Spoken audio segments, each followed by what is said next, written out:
At eto na nga mga kababayan, Master Judea nagbabalik na naman. Kumusta po kayo? At syempre mga kababayan, sa video na ito, litanya ni Chavez Singson, Marcos Jr. May Alzheimer's? At eto na nga mga kababayan, mga kakampi ni Marcos Jr. unti-unti nang nagbabaliktaran maliban sa iilan na nakikinabang o kumikita sa pagsuporta sa kanya. Eto, bagong-bago, Chavez Singson nagpakawala ng litanya laban kay Marcos Jr. na tinulungan niya noon pero hindi na raw siya kilala ngayon. Ganun talaga pag walang utang na loob, Mr. Singson. Okay? At ang mabigat pa dito, mga kababayan, sinabi niya na wala na daw makukuhang tulong ang mga Marcos mula sa kanila. Ay ko, ang bigat nun, mga kababayan. At tinawag pa niya itong may Alzheimer's disease. Pag-uusapan natin yan, mga kababayan, kasama ng mga balita ngayong araw na ito. Pagkatapos lang nito. Banateros ay hindi magigiba. Banateros ay hindi nag-iisa. Banateros ay kami walang iba. Banateros hanggang sa huli naming hininga. Yan ang banateros, walang inuurungan. Pag tama palakpakan, pag mali ay babanatan. Yan ang banateros, boses ng ordinaryong Pilipino. Banateros ay walang makakaawan.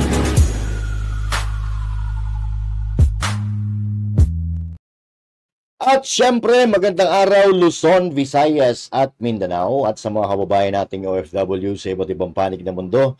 Magandang araw po sa inyong lahat. At syempre, this is Master Judea nagbabalik. Huwag kakalimutan na mag-like, mag-share at mag-subscribe sa mga hindi pa nakakapag-subscribe.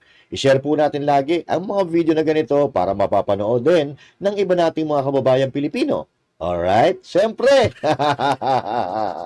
Okay, umpisahan na natin mga kababayan. Noong nakaraan, napag-usapan natin kung dapat ba bang paniwalaan si Claire Castro at ang kanyang amo sa kasinungalingan nila. Abay, overwhelming mga kababayan. Overwhelming yung mga sagot nila at sila'y nagsasabi na hindi na sila naniniwala dahil mula nung eleksyon na kampanya, puro kasinungalingan lang naman. Alam nyo, pati dating mga loyalista, nagbaliktara na. Tulad na lang halimbawa, nitong ipapanood ko sa inyo na mula dekada 80, loyalista na sila. Pero sa pagkakataong ito, ang laki ng pagsisisi nila. Umpisaan natin dyan, mga kababayan, bago tayo dumako doon sa mga pakawala, mga litanyang mabibigat ni Chavez Singson. O eto, panoorin po muna natin yung mga sinasabing loyalista na matatanda na. Actually, yung mga loyalista medyo paubos na yan . Kumbaga, yung mga matatanda, yung mga nasa 60, 50 na edad, yun. Yung mga nakaabot nun. Kasi yung mga 40 plus, hindi naman na inabot na yung matandang Marcos. Pero ito, mga matatanda na ito ipapakita natin. Ito panoorin po natin, mga kababayan. Mga solid Marcos loyalists po noong the 80s. Ngayon po nandito po sila, withdrawal of support nila, at para mag-support po sila kay Sara Duterte, kay VP Sara Duterte. At ito po isa po sa mga... Naku po, marami na namang masasaktan dito. Oo. Wini-withdraw nila ang support nila kay Bongbong Marcos Jr. and at the same time, nagpapakita sila ng suporta kay VP Sara Duterte. Aragoy. Sakit nun Oo, tuloy. Loyalist na... Ito ate Ate, mag-hello ka. Hi! Na Cristobal. Isa ako sa nagising. Ang laki ng hirap ko. 1986 pa. Nga kami. Yung mga umupo, kailangan pala mahusay ka magnakaw. Naku po! Paupuin ka. Hindi ako mahusay magnakaw Hello. Ito mga solid Marcos loyalist. Hello. Yes. Hindi po tayo may sabi niyan Oo. Sila po, video. Siguro naman, hindi AI yan. Live yan, no? Tuloy. Yeah. Ate, napuputol sa loob. Ay, ito na. Yeah. Dito po, panoorin natin yan. Andito po rin yung mga guerrilla forces. Nandito po sila Colonel Metran at iba pang mga officer ng guerrilla forces. Yan po yung samahan po nila Captain Dado. Kaya mga magigiting nating mga makabayan. Live na live. Ayun na nga mga kababayan. So, yan po yung sinasabi natin na pagbaliktad ng suporta. Yung mga dating sumusuporta, hindi ko alam I'm not sure kung yung guerrilla ay sumusuporta ba yan kay Marcos Sr. dati. Pero alam ko sumusuporta yan eh. Yung mga guerrilla na yan, yung mga MP dati, yung mga PC, yan. Sa panahon ata ni Bongbong ng senior pa yan. Pero hindi natin sure, okay? Pero ang pag-uusapan natin mga kababayan ay yung pagbaliktad ng suporta ng mga dati na mga sumusuporta po sa kanila. Okay? So, ramdam kasi nila kung ano nangyayari ngayon. Marahil ay bumilib sila doon sa matandang Marcos, pero pwede naman na nagkataon na ikinahihiya nila yung kasalukuyang Marcos na nakaupo, 'di ba? Alam niyo, hindi naman natin sila masisisi kasi nakikita nila yung sitwasyon, 'di ba? Nakikita nila kung ano nangyayari sa ating bansa, yung mga pangako na walang tugon, mga kasinungalingan na sunod-sunod, 'di ba?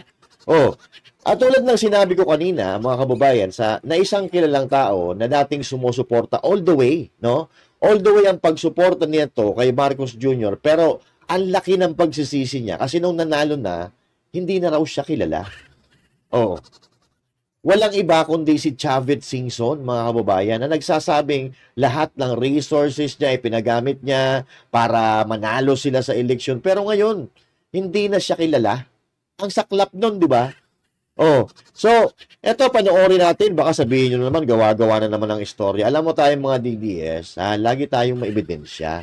Hindi tayo nagduduktor ng mga bali-balita. Yun dun lang tayo sa katotohanan. Eto. Manong Chavit, ikaw na po ang magsabi. Baka mamaya, di pa siya manimala sa amin. Ikaw na nga lang magsabi. Ginamit lahat ang aeroplano ko, kasama ko siya, ako nagkukontak sa mga mayors, ako nag-arrange lahat, support.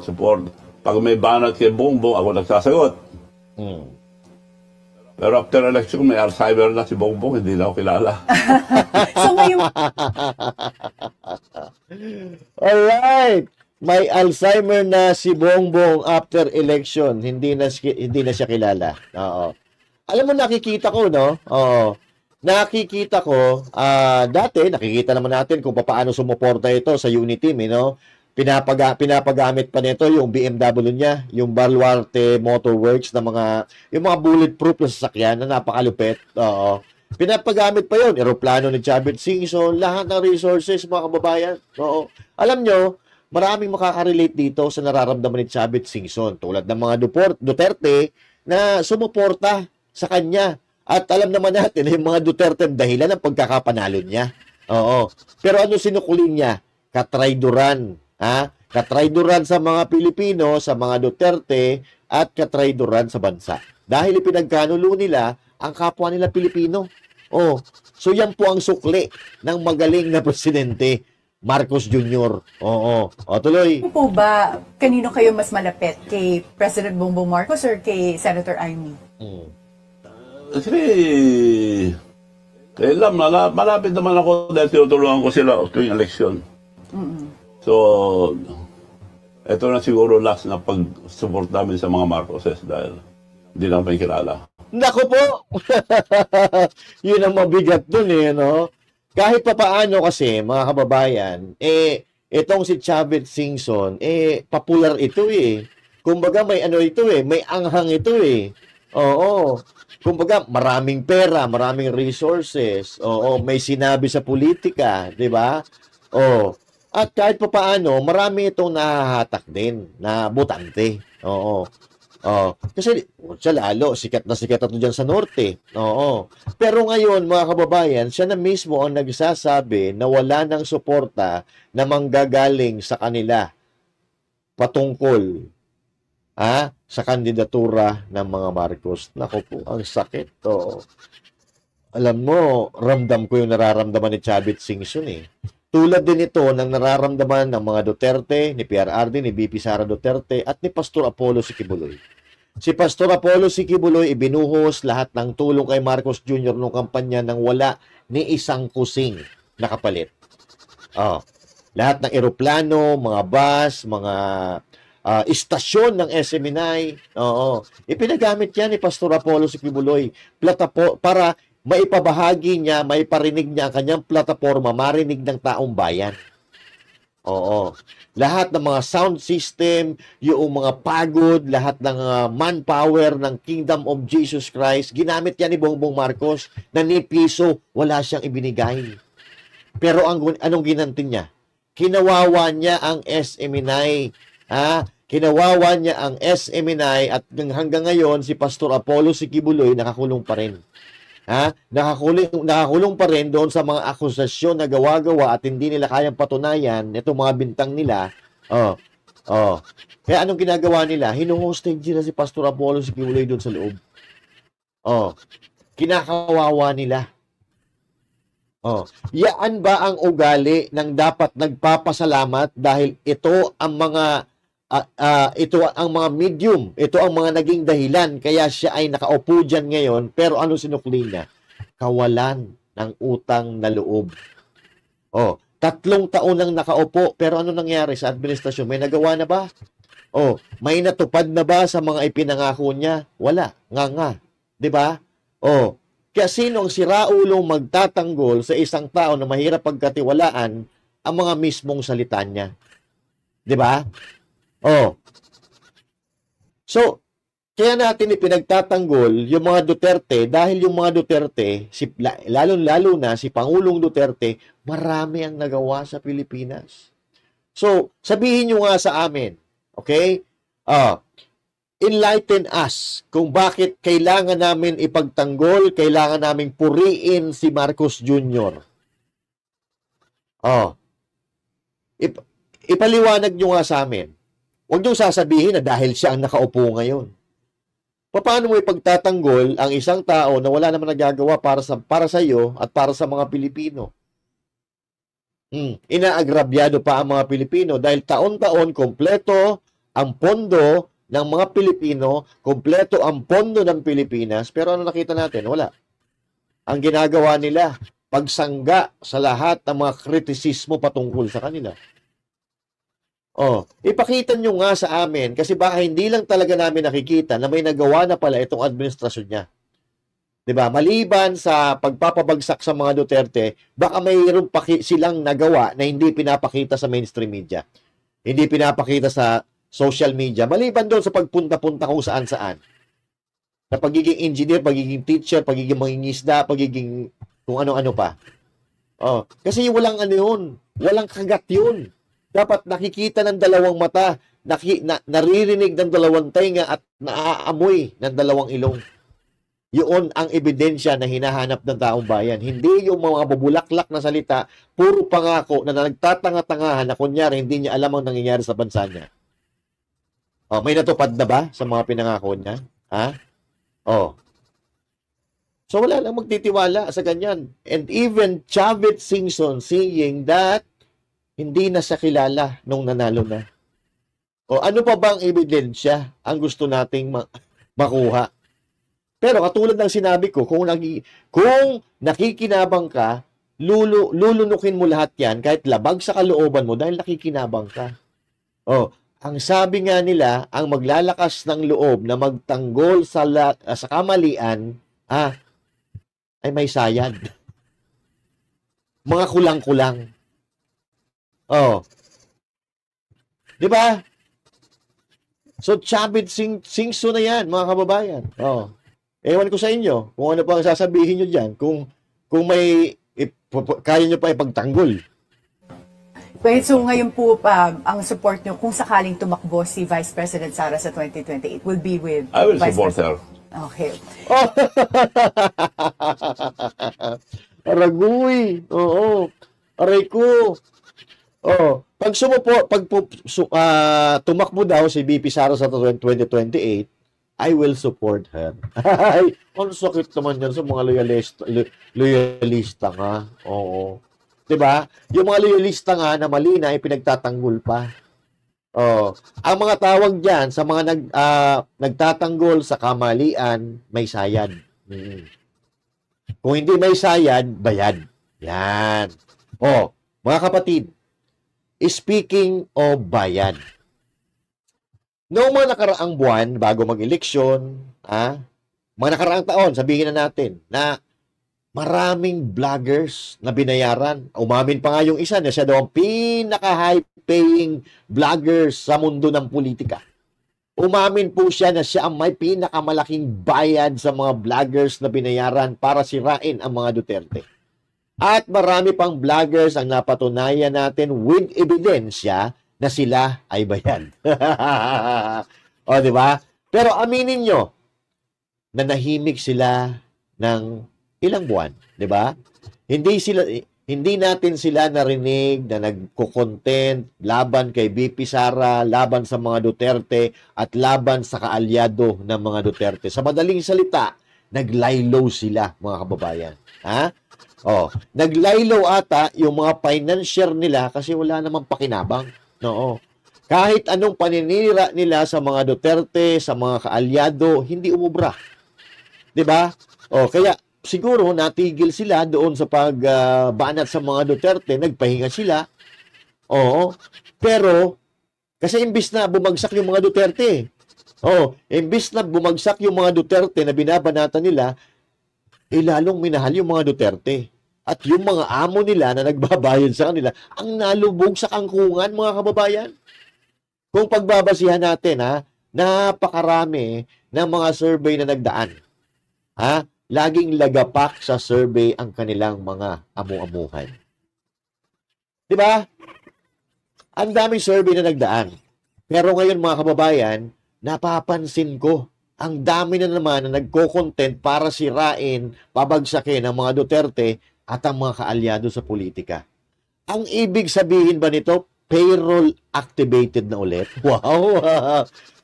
Kasi biruin mo na nahimik sila ng ilang buwan pansamantala at siguro sa pagnanais o sa pag-aakala na yung mga tagapagsalita ng amo nila ay bumibida na nag-aakala na mapapabagsak nila ang mga Duterte tulad ni Little Princess Abante at ni Auntie Claire, pero hindi rin umubra. Hindi rin umubra. Kung ano-ano pinagagawa sa mga vloggers, pinatawag sa TRICOM, kinasuhan pa sa NBI, pero napigilan ba nila? Hindi. Dahil ang katotohanan, hindi yan napipigilan. Kusang uusbong yan at lilitaw at ipapahiya niyan ang lahat ng may kasalanan. Katotohanan ang nananaig sa mundong ibabaw. Kahit malayo man, matagal man ang pagkuha ng ustisya, mananaig pa rin ang katotohanan. Di ba? So wala, mga kababayan. Hindi nila napatumba kung ano-ano na ginawa nila. Mga trolls na bayad, mga vloggers na bayad, di ba? Para patumbahin, pabagsakin ang mga Duterte, mga politikong bayad. Pero ano nangyari? Hindi nila nababagsak si BP Sara at lalong minahal ng taong bayan. At ngayon, sa nagdaang survey, nakita naman natin na siya ang nangunguna. Kung ngayon gaganapin ang eleksyon, siya ang mananalo bilang presidente at ang sumusunod si Leni Robredo. Kaya ngayon, mga kababayan, fully activated na naman yung kanilang mga troll army na mga vloggers, at nagtataka tayo kung bakit tumahimik sila, tapos ngayon, bigla na namang bumibira. Ang tanong, payroll activated uli ba? Di ba? Pero, umaariba pa rin yung isa na tagapagsalita pala. Si Claire Castro. Pero si Princess Abante, mukhang nagpahinga na eh. Si Claire Castro, tuloy pa rin. Tuloy pa rin ang bira, tuloy pa rin ang ariba, pero bali-balita ako, liligwakin na. Liligwakin daw si Ante, hindi ko alam totoo ko kaya yun, na liligwakin si Ating kasi lalong nalulubog sa kangkungan yung amo niya sa tuwing siya ay magsasalita. Di ba? So, ilipat na natin ang istorya. kay Claire Castro, mga kababayan. Pero at narinig nyo naman ang malinaw, yung sinabi ni Manong Chavez Singson. Ang sabi, may Alzheimer si Bongbong Marcos, hindi na siya kilala. Di ba? Walang utang na loob, ibig sabihin nun. Tapos, wala nang suporta na makukuha. Samantalang si BP Sara, kuha ang suporta ni Manong Chavez Singson. Di ba? So ngayon, mga kababayan, lipat tayo kay Claire Castro. Si Claire Castro, ginamit na pamamaraan ng Marcos administration para salagin lahat ng kritisismo at lahat ng mga maaanghang na salita patungkol sa kanyang amo, hanggang ngayon umaariba pa rin. At kanina, mga kababayan, meron po siyang patama doon sa mga Duterte supporter na nagbabash daw sa kanya. Ay, may sikat may basher si Ante. Sikat siya. Wait lang. Ano ba? Umaatake sa aso, di garapata. Ay, grabe, Sabi ni Pussycat, ha? Attack dog. Sino ba yung umaatake sa aso? Di garapata. Di ba? Sabi sa inyo Di ba? Garapata daw kayo. Akala niya maiinis naman ng mga basher, akala niya maiinis naman yung mga Duterte DDS supporter. Wala na, hindi na tayo naiinis dyan. Diba? Mula pa sa panahon ni Pangulong Duterte, manhid na tayo sa mga ganyan. Diba? In fact, inaalmusal nga natin yung kritisismo, inaalmusal natin yung pangungutya ng mga kakampi ng Dilawan dati, taga-suporta ng Dilawan. Pinagtatanggol natin si President Duterte. Wala sanay na kami dyan. Yung mga ganyang banat mo, wala yan. Chicken. Wala yan. Hindi natatalab kahit isang balahibo, hindi na tumatayo dyan. Claire Castro. Garapata? Matagal na. Dati tinatawag pa kaming aso. Tinatawag ng dotae. Pero wala na, hindi na tumatalab dyan. Pero, mga garapata daw kayo. Pero at least, umamin si Claire Castro. Umamin si Claire Castro na attack dog siya. So, aminado siya na attack dog siya, pero alam naman natin yan Alam naman natin yan na attack dog siya, pero hindi pa rin niya inaamin na sinungaling siya. Hindi pa rin niya inaamin na binabaluktot niya ang katotohanan para mapaganda at mapabango ang pangalan ng amo niya. Auntie Claire, patingin naman ng mga barangay na drug-free, dali. Kahit isa lang. Kasi yung pinakita mo, total lang Total ng barangays. Pero walang walang pangalan ng barangay. At yung kalahati ng kukumbam, blanco pa. Sige na, declare. Sige na. Mag-barangay reveal muna tayo sa mga drug-free barangays. Drug-free reveal muna tayo. Dali. Para maniwala kami sa'yo. Walang pinahiya mo Pinahiya mo si Marcos Jr. Dahil sa sobrang kasipsipan mo, nadidisgrasya tuloy yung amo mo. Pero mo sasabihin mo 4,200 ba yan? Pero wala kang maibigay kahit ni isang pangalan ng barangay. At mukhang liligwakin na, Mukhang liligwakin na si Auntie Claire. Ikaw ba naman bilang presidente ka, yung achievement mo gagawing mahiwagang, blankong kokomban. Abay, kung kuha mo, ligwa ka talaga. Pero ito, seryoso, mga kababayan. Pansin niyo sa social media. Attack mode na naman ang mga vloggers nila kay BP Sara Duterte at sa mga kakampi ng mga Duterte sa politika. Attack dog na naman sila, mga kababayan. Attack mode na naman sila. At mukhang nakaboost pa yung mga post nila dahil panay ang litaw ng mga content nila sa newsfeed natin dyan sa Meta. Ang daming pera. Nakaboost pa yung mga upload nila. Galingan nyo, para maniwala sa inyo yung mga mangilan-ngilan na natitira pang madlang people na tanga-tanga-tanga. Galingan nyo pa para maniwala sila. Pero sa tingin ko, wala naman naniniwala sa inyo eh. Dahil kung ang naniniwala daw sa kasinungalingan, ay mga kulang-kulang. Oo. Mga kulang-kulang pala kayo kung maniniwala kayo sa kasinungalingan. Di ba? At ito pa mga kababayan, alam ko may utos sa kanila to eh. Kasi alam nyo, sinasamantali nila yung pagkakataon. Akala nila, magagamit nila ang pagkakataon nito para makabudol sila ng mga tao. Lalo na mga vloggers. Alam nyo, wag nyo na akong isama, ang mga Duterte vloggers, matatalino. Hindi nyo basta-basta mapapaikot. Pero ngayon, tinatry nila, they are trying to take advantage of the situation. Ngayon kasi alam naman natin na medyo nagbabanggaan eh. May pagkakabangga-banggaan itong mga ilang vloggers na sumusuporta sa mga Duterte. Lalo-lalo na dyan sa Dahig. Okay? Diyan nagsimula yung awayan sa Dahig eh. Di ba? Medyo nagkakagulo dahil sa mga personal na kadahilanan. Okay? Alam naman natin yun at hindi naman natin may kaila na meron talagang medyo alitan at hindi naman tayo nakikisali doon. Mainit na nga ang awayan, makikisali pa tayo. Hindi naman tayo makakatulong, makasira tayo. Pabayaan natin.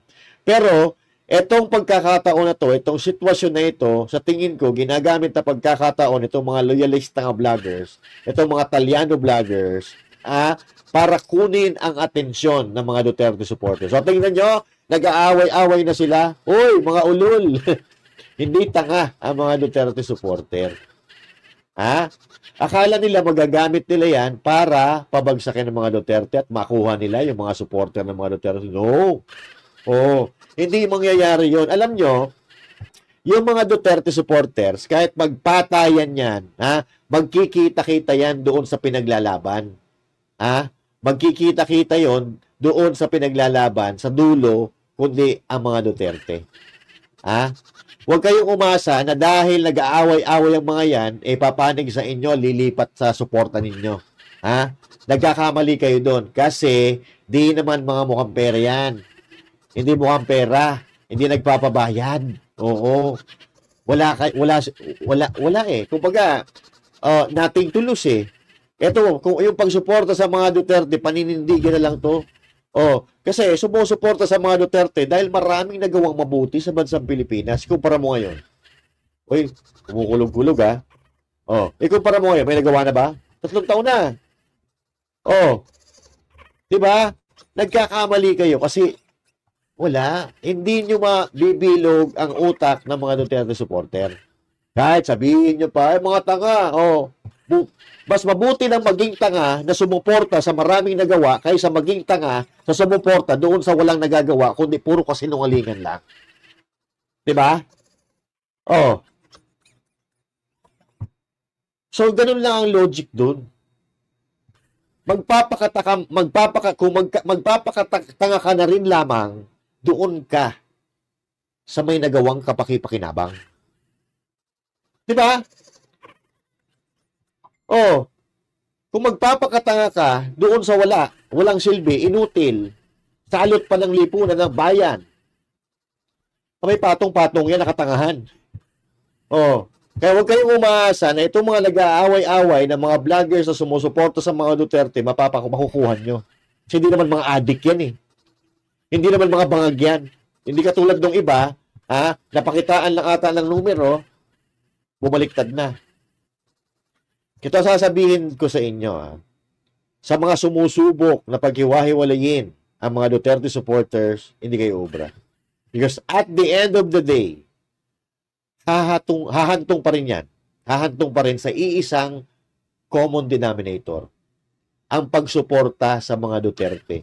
Kahit mag-away-away pa yan, kahit magpatayan pa yung mga Duterte supporters na yan, sa bandang dulo, Duterte pa rin ang isisigaw ng mga yan. Huwag kayong tanga. Diba? Para lalo mapatid. Mapatid ang mga litid nila, mga kababayan. Si Bongbong Marcos Jr., may binanat siya eh. Bumanat siya eh. Bumanat na naman ang kaplastikan. Ang sabi niya, sa mga politiko, yung mga politiko inuutusan na wag na munang mamulitika kundi unahin ang mga trabaho. Pero sa totoong buhay, siya talaga yung namumulitika. Kaya ito, nakatikim na naman siya ng real talk mula kay BP Sara. O eto, panoorin natin. O, marami na naman mapapatira ng liti dito. Magagagagaga. Ulitin natin. Sabi kasi ni Bongbong Marcos Jr., ang sabi niya, sa mga nanalo na senador at mga congressmen ngayong eleksyon, unahin daw ang pagsiservisyo, huwag ang pamumulitika. Pero ang tanong, sino ba namumulitika? BP Sara, larga. Siguro tumingin siya sa salamin, no? Pag sinasabi niya yung stop na ang pamumulitika kasi sila yung namumulitika. Ang ginagawa lang namin lahat ay sumasagot kami, di ba? Okay, ikaw isang biktima ka din. Dahil you are known to be an ally and a very close lawyer of President Duterte. So, wala naman kami ginagawang atake. Sa amin lahat ay sagot at depensa. So, silang tumigil at sila yung nasa administrasyon, sila yung tumigil at sila yung tumutok sa kung ano yung dapat na ibigay para sa taong bayan. Yun! Naku, marami na namang masasaktan dito. Marami na namang uusok ang bibig dito. Marami na namang uusok ang tenga. Marami na namang iikot ang puwet dito, mga babayan. Tusok na naman yung banat ni BP Sara Duterte. Wow. Kasi totoo naman plastic. Ka-plastic yung sinabi ni Marcos na huwag mamumulitika. Kasi kung ikaw ay magsasabi, ayusin mo ang bahay mo, ang pangit. Pero yung bahay mo nang gigitata sa kandugyutan, puto, wala kang karapatan. Wala kang karapatan na pansinin ang dumi ng kapitbahay mo kung nanggigitata mismo ang bahay mo. Real talk yan. At doon naman sa ating mga kababayan na hanggang ngayon ay patanga-tanga pa rin, dapat sa puntong ito alam nyo na kung bakit nangyayari sa ating bansa ang lahat ng ito. Nadadamay tayo sa kamalasan nila. Ano sabi ni Yorme Isko Moreno? Sabi ni Yorme Isko Moreno nung eleksyon, nakaraan 2022 eleksyon, natatandaan ko pa. Sabi niya, yang pamilya na yan ang nagdadala ng kaguluhan sa bansang Pilipinas. Sa tingin ko, totoo naman. Yung pamilya Marcos daw at mga Aquino dati nagdadala ng kaguluhan at pag-aaway-away sa mundo ng politika ng Pilipinas. At ngayon, mga kababayan, Marcos na naman ang nagdadala ng ingay, kaguluhan sa bansa nating minamahal. At ang totoo dyan, uulit-ulitin natin, politika, mga kababayan. Dahil kahit ano pa na pagtatanggol ang gawin nila sa kasinungalingan, tiyak na lilitaw at lilitaw pa rin ang katotohanan. Dahil eto si BP Sara mismo nang sabi, mga kababayan. Naniniwala tayo sa mga Duterte dahil mayroon na silang ebidensya. Mayroon na silang napatunayan. Tingnan mo yung Davao. Napakaganda, napakatahimik. Tingnan mo yung Pilipinas sa panahon ni Pangulong Duterte. Napakaganda, napakasikat, napakatahimik. Ngayon, masasabi mo bang tahimik? Masasabi mo bang masaya ka? Putang ina, sila-sila nag-aaway. Diba? Sila-sila na magkakakampi minsan, nagbabanggaan. So ito, BP Sara, ikaw na magpaliwanag. Sa kapangyarihan, walang balak umalis sa pwesto si PBBM sa 2028 ayon kay VP Sara. At ito raw ang punot dulo ng kanyang impeachment. Ang detalye sa agenda report ni John Manalo. It is the intent of President Marcos not to step down. He wants to perpetuate himself or his family in power. Kung Kumbinsido si VP Sara na gusto lang ni PBBM na manatili sa kapangyarihan. Kaya nananatiling politically motivated ang tingin ng bise sa kanyang impeachment. Sa isang panayam sa Russian state-run network na RT News, sinabi ng VP na ginagamit lang ang kanyang impeachment para humina ang kanyang posisyon bilang frontrunner sa 2028 elections. It is clear from the moves of his administration against political opponents. And in fact, one of his relatives, and this is a personal knowledge of mine, has expressed that he wants to run for president. Bagamat wala siyang binanggit na pangalan, tila tinutukoy nito ang pinsan ng Pangulo na si House Speaker Martin Romualdez. Ayan. Totoo naman eh. Totoo o hindi? 'Di ba? Totoo o hindi? Kasi nga, kaya nga nagkagulo-gulo yan nung tinawag ni VP Sara Duterte itong si Speaker Martin Romualdez ng tambaluslos. Doon nagsimula ang kaguluhan. May ebidensya ba si VP Sara Duterte na gustong maging Prime Minister itong lintik na ito? May ebidensya. People's Initiative. Na aamyendahan ang konstitusyon ng Pilipinas. Pag nabuksan yan, so lahat po pwede nilang gawin, po pwede na silang manatili sa pwesto at hindi na sila aalis. Noong nakaraang Marcos, 21 years. Baka ito, maging 41 years. Gusto nyo ba nun? Ngayon pa nga lang, 3 taon pa lang, walang hiya. Munyemas, wala tayo napapala eh. Diba? Tapos makabuti nyo pa lang 21, 41. Kasi ang dami pa ng mga hierarchy niyan. Marcos, Amy Marcos, Martin Romualdez, Sandro Marcos. Baka si Leo Marcos nga, sumama pa dyan. So sa atin, mga kababayan, eto na ang patunay. Ipinakita na natin kanina yung pagkalas ng suporta. Bakit hindi ka sinusuportahan ng halimbawa, ikaw, paliitin natin. Bakit hindi ka sinusuportahan? Halimbawa, yung kaibigan mo, hindi ka sinusuportahan sa gusto mo. Matalik mong kaibigan to Matalik mong kaibigan, magkasama kayong lumaki, magkasama kayong tumanda. Bakit hindi ka sinusuportahan? Dahil hindi gusto ang pamamalakad mo, hindi niya gusto ang mga plano mo, at hindi siya proud sa mga ginagawa mo. Katulad nito, mga dating loyalista, ang dami pa niyan. Noon pa, marami na nagpakita ng pagka-diskontento kay Marcos Jr. At yung pinakita natin kanina sa ubad ng una, ilan pa lang yan. Ilan lang yan sa napakarami na mga loyalistang bumaliktad dahil nagsisi sila dahil magkaiba yung ama at saka yung anak. And even Chavit Singson already said na hindi na siya kilala nung nanalo na. Ano ibig sabihin nun?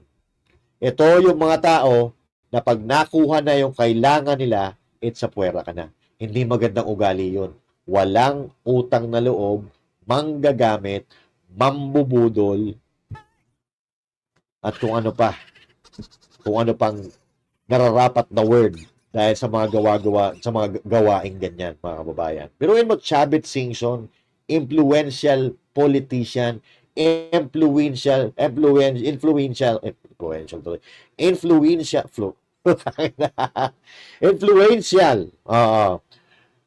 personality magsasabi ng ganon. So, ibig sabihin, masama talaga loob niya. At ibig sabihin, may dinaramdam talaga siya. Hindi naman niya sasabihin na wala lang suporta na makukuha ang Marcos sa akin, sa kanyang kaalyado, sa kanyang pamilya, kung hindi mabigat ang nararamdaman niya. Ibig sabihin, hindi niya gusto ang nangyayari ngayon. At ano sabi niya? Tinanong siya, maambilis ng sagot. Pag tumakbo ba si VP Sara Duterte, sa 2028, susuportahan mo ba? Oh yes, I will support her. Napakabilis ng sagot ni Chavit Singson. Pero ito mga to, Martin Romualdez, Marcos Jr., walang hiya. Ibaon na natin sa limot yan. Wala tayong mapapalang mabuti. 3 taon, may napala ka na ba? Yung pinangako niya, hindi pa papasukin yung Amerika, ang EDCA. May gitbet na ata. Hindi tayo magtulungan sa ICC. Si Duterte, nandun na sa Amerika. 5,500 flood control projects. Putang ina, umulan na ng konti, baha sa Metro Manila. Walang baril ang mga pulis na pumasok sa KOJC. Si Tory mismo umamin na may baril siya. At nakita naman natin sa mga video kung gaano karami yung mga pulis na pumasok doon na may baril. Do you still believe? I don't know to you. Kung paulit-ulit kayo magpapabudol, hindi na namin kasalanan yun. May problema kayo. May sayad kayo. And once again, my name is Master Judea. Saying thank you. God bless you all. And to God be the glory. Magkita-kita po tayo muli sa susunod na video. Maraming salamat.